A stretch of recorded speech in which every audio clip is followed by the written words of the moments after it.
Hello అందరికీ welcome back to Anu KR vlogs. నేను మీ అనురాధ. మన ఛానల్లో రెసిపీ వచ్చేసి మెత్తగా ఉండే జొన్న పిండితో ఉత్తప్పం రెసిపీని చూపించబోతున్నాను. చాలా చాలా కమ్మగా ఉంటాయి. చూస్తున్నారు కదా, పైన నువ్వులతో భలే టేస్టీగా ఉంటాయి. మెత్తగా నోట్లో పెట్టుకుంటే కరిగిపోయే విధంగా. తప్పకుండా వీడియో మొత్తాన్ని చూసేయండి. నా ఛానల్ని ఇంకా ఎవరైనా సబ్స్క్రైబ్ చేసుకొని వాళ్ళు ఉంటే ప్లీజ్ సబ్స్క్రైబ్ చేసుకోండి. ఇంకా ప్రాసెస్ చూసేద్దాం, వచ్చేయండి. ముందుగా ఒక మిక్సీ జార్ని తీసుకొని ఇందులోకి 1 కప్పు వరకు జొన్న పిండిని తీసుకోవాలి. ఇది మిల్లులో పట్టించుకున్న పిండి, మీరు ప్యాకెట్ పిండితో కూడా చేసుకోవచ్చు. 1/2 కప్పు వరకు సూజీ రవ్వని యాడ్ చేసుకోవాలి. దీన్ని కొందరు ఉప్మా రవ్వ అని కూడా అంటారు. ఒక 1/4 కప్పు వరకు పెరుగుని యాడ్ చేసుకుంటున్నాను.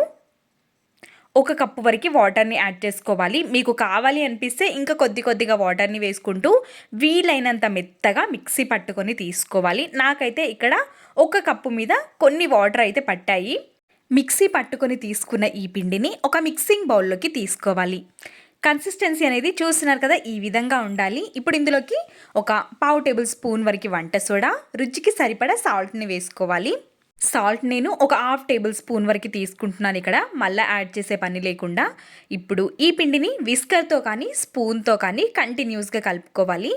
మనం వేసిన ఉప్పు, వంట సోడా అనేది పిండికి మొత్తం కలిసిపోయే విధంగా కంటిన్యూస్గా నురగలాగా ఫామ్ అయ్యేంత వరకు కంటిన్యూస్గా కలుపుకోవాలి. అప్పుడే వంట సోడా మొత్తం కలిసిపోయి మనం వేసుకునే ఉత్తప్పాలు అనేవి ప్లఫీగా వస్తాయి.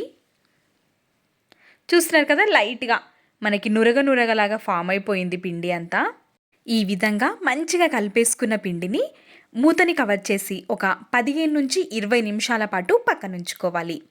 అలా మనం 20 నిమిషాలు పక్కనుంచడం వల్ల రవ్వ పిండి మంచిగా నాని ఉత్తప్పంలు అనేవి చాలా బాగా వస్తాయి. ఒక 15 మినిట్స్ తర్వాత చూపిస్తున్నాను మీకు పిండి అనేది. చూస్తున్నారు కదా, పిండి కన్సిస్టెన్సీ ఖచ్చితంగా ఇదే కన్సిస్టెన్సీలో ఉండాలి. అప్పుడే మనకి ఉత్తప్పం అనేది మంచిగా వస్తుంది. మరీ గట్టిగా ఉన్నా లూజ్గా ఉన్నా పర్ఫెక్ట్గా రావు. ఒకవేళ గట్టిగా ఉన్నట్టయితే ఇంకొక 2-3 టేబుల్ స్పూన్ల వరకు వాటర్ని వేసి కూడా మీరు కలుపుకొని తీసుకోవచ్చు. ఇందులోకి నేను 1 కప్పు వరకు క్యారెట్ని తురుముకొని తీసుకున్నాను. ఒక 1/2 కప్పు వరకు కొత్తిమీర తరుగుని యాడ్ చేసుకుంటున్నాను. 1 స్పూన్ వరకు రెడ్ చిల్లీ ఫ్లేక్స్ని యాడ్ చేసుకోవాలి.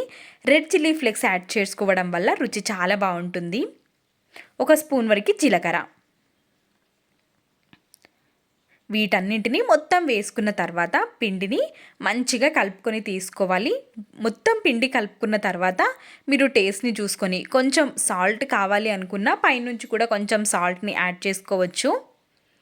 వంట సోడా ముందుగానే వేసాము కాబట్టి పిండిలో మొత్తం కలిసిపోయి సాఫ్ట్గా వస్తాయి ఉత్తప్పంలు అనేవి.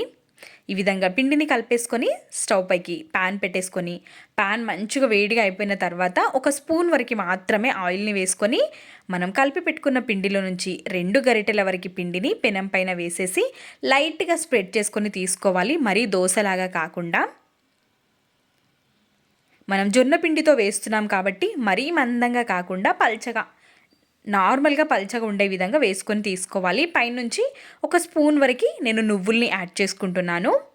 సైడ్కి కూడా 1-2 స్పూన్ల వరకు ఆయిల్ని వేసేసుకొని మంచిగా కాల్చుకొని తీసుకోవడమే. మీకు ఆయిల్ ఎక్కువగా వద్దు అనుకుంటే కొంచెం తక్కువగా కూడా వేసుకొని కాల్చుకోవచ్చు. చూస్తున్నారు కదా, చాలా చాలా రుచిగా ఉంటుంది ఈ రెసిపీ. రుచికి రుచి, ఆరోగ్యానికి ఆరోగ్యం కాబట్టి తప్పకుండా ట్రై చేయండి. ఎంత బాగా కనిపిస్తుందో కదా పైన నువ్వులతో. Healthy recipe.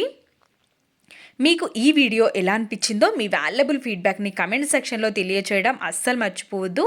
ఈ విధంగా మంచిగా అటు ఇటు టర్న్ చేస్తూ కాల్చుకొని తీసుకోవడమే. అన్నింటినీ ఇదే విధంగా చేసుకొని తీసుకోవాలి. మనం ఉత్తప్పం వేసేటప్పుడు ఖచ్చితంగా పెనం అనేది మంచిగా వేడిగా ఉండాలి. అప్పుడే 1 స్పూన్ వరకు ఆయిల్ని వేసుకొని మనం 2 గరిటెల వరకు పిండిని వేసేసుకొని మంచిగా కాల్చుకొని తీసుకోవాలి. నార్మల్గా కొంచెం పల్చగా చేసుకున్నామంటే చాలా బాగా వస్తాయి. చూసినారు కదా ఎంత మెత్తగా ఉన్నాయో. తిన్నా కొద్దీ తినాలనిపించే రెసిపీ. మెత్తగా నోట్లో పెట్టుకుంటే అట్టే కరిగిపోతాయి, అంత బాగుంటుంది. ఈ ఉత్తప్పంకి బెస్ట్ కాంబినేషన్ టమాటో చట్నీ కానీ పల్లీల చట్నీ కానీ బాగుంటుంది. తప్పకుండా ట్రై చేయండి. పిండిలోనికి క్యారెట్, కొత్తిమీర లాంటివి ఏమి వేయకుండా కూడా నార్మల్గా కూడా వేసుకొని తీసుకోవచ్చు. ఉత్తప్పం ప్లెయిన్గా వేసుకుంటే మంచి చట్నీతో సర్వ్ చేసుకోండి, రుచి చాలా బాగుంటుంది. మెత్తగా తిన్నా కొద్దీ తినాలనిపించే రెసిపీ, తప్పకుండా ట్రై చేయండి. మీకు ఈ రెసిపీ ఎలా అనిపించిందో మీ వాల్యుబుల్ ఫీడ్బ్యాక్ని కమెంట్ సెక్షన్లో తెలియచేయండి. నేను ఈ రెసిపీని వీడియో కోసమే చేశాను కాబట్టి మీకు ఆవకాయతో సర్వ్ చేసుకొని చూపిస్తున్నాను. Thanks for watching.